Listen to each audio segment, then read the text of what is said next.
Hey everyone, my name is Nikki Komaksiutiksak. I'm a throat singer. I'll be showcasing some throat singing for you guys with my daughters, Chastity and Caramello. I'll introduce them in a few minutes. Usually when I go out to throat sing, I like to tell a story about where throat singing comes from. And this story is a story that I remember my grandmother telling me growing up. It just gives you a better understanding of Inuit our history and where we come from and where throat singing comes from. So this story is a story from my grandmother. So a long time ago, Inuit lived in igloos, and there were different roles for different genders. The men's role was to go out in groups and go hunting. Sometimes they'd be gone for days and sometimes weeks, depending on the migration of the animals. The women's role was to stay back with the children and teach them the way of life in the north, how to be safe around the seawater, how to sew, how to cook. One day when a group of men went out hunting, they never came back to the community to feed the women and the children. Several things could have happened to the men. They could have fell through the ice and drowned. They could have got lost and froze to death or mauled by animals like polar bears, and that was just the harsh reality of life in the north and still is today. Because of this, the children were starving, and mothers, being the birth givers of our children, needed to find a way to feed them. So two women went down to the ocean and they started mimicking different animal noises with their throats. And when they did this, they found that they attracted smaller animals. So that's how they caught their food to feed their children. A true story of survival.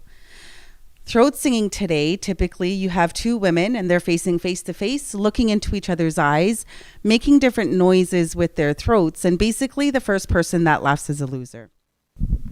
This is my daughter, Caramello Swan. She's 17 years old, and she will be throat singing with me. So this is us warming up our throats for throat singing.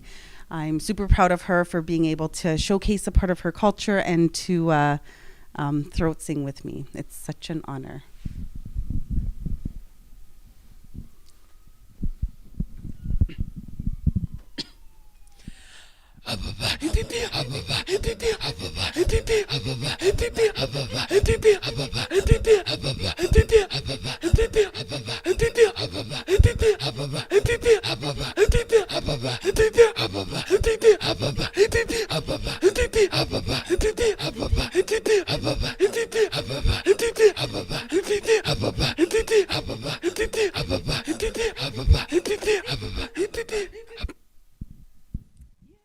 Today we're filming at where I work. It's called Tunngasugit. It's an Inuit Resource Centre. It's actually the first resource centre in Western Canada, first Inuit Resource Centre. We're located in Winnipeg, Manitoba at 818 Sargent Avenue. We offer services for Inuit. We have an outreach worker, a services coordinator, and our MMIWG coordinator, where we honor our missing and murdered Indigenous women and girls, Inuit specific. Pre-COVID, we were doing a lot of programming. We had sewing. We made tools with elders that taught us how to make traditional tools like ulus, which is a woman's knife that you cut meat with, and our drums, lots of things. And so now that we're in these strange times, we've had to stop our services and stop our resource center from opening for Inuit. So some of the things that we're doing right now is our COVID relief hampers for Inuit. So we go out twice a month and we deliver traditional food and other foods to families that are in need, just so that they don't have to go out and shopping for it. It reduces their risk of catching COVID-19.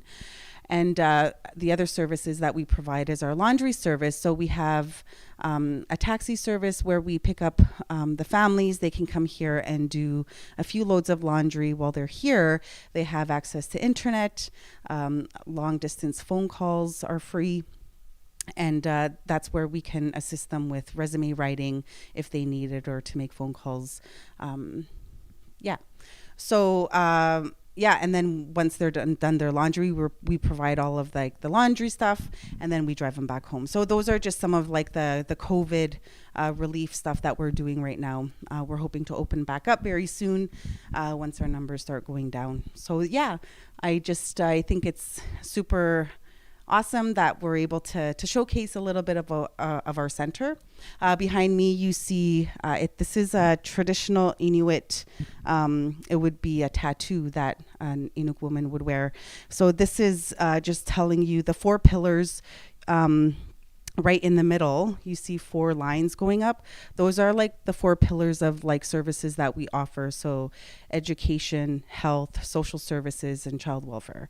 So that, and then you have 5 of the Y looking. Those are the 5 founding members of Tunngasugit.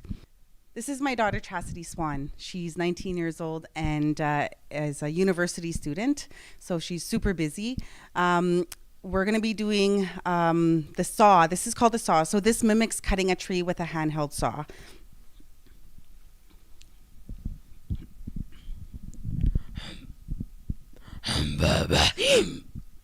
Right? Yeah.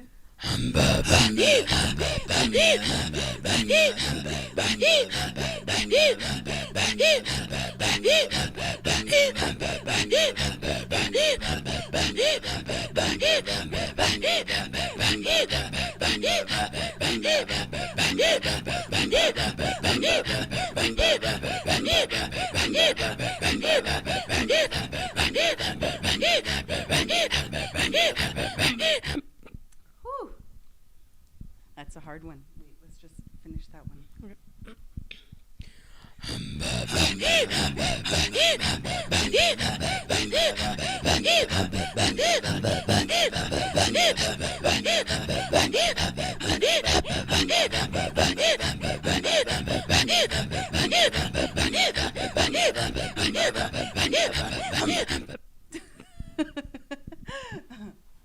Awesome. Thank you, Chas. Whew. So that one is called the saw.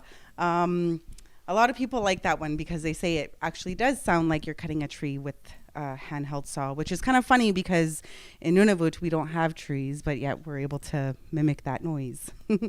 So now I'm going to have both my daughters come up and throat sing for you guys. This one is, it's an older, ancient style of throat singing. Our elders would teach the younger ones how to throat sing by throat singing this one song.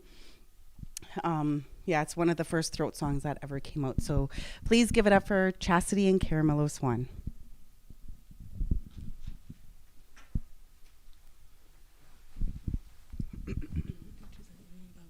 Part 2. Mm-hmm. No.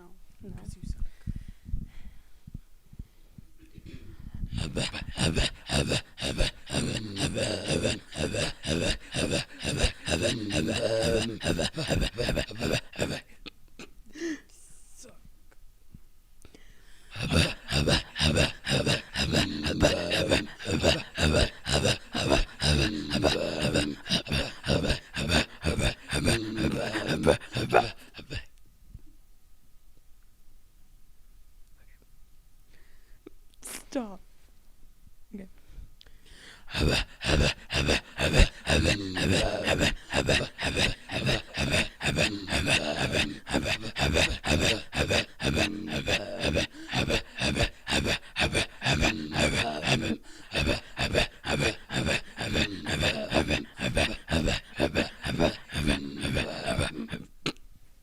All right, so the next or the last throat song that we're going to do is myself throat singing.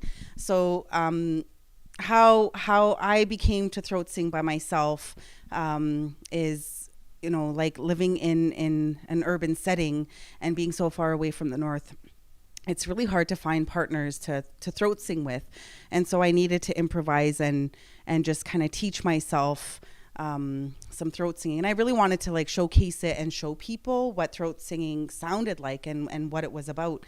So I would often throat sing by myself. And so this is what I call Nikki's one-hit wonder.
Thank you very much. I hope you enjoyed that.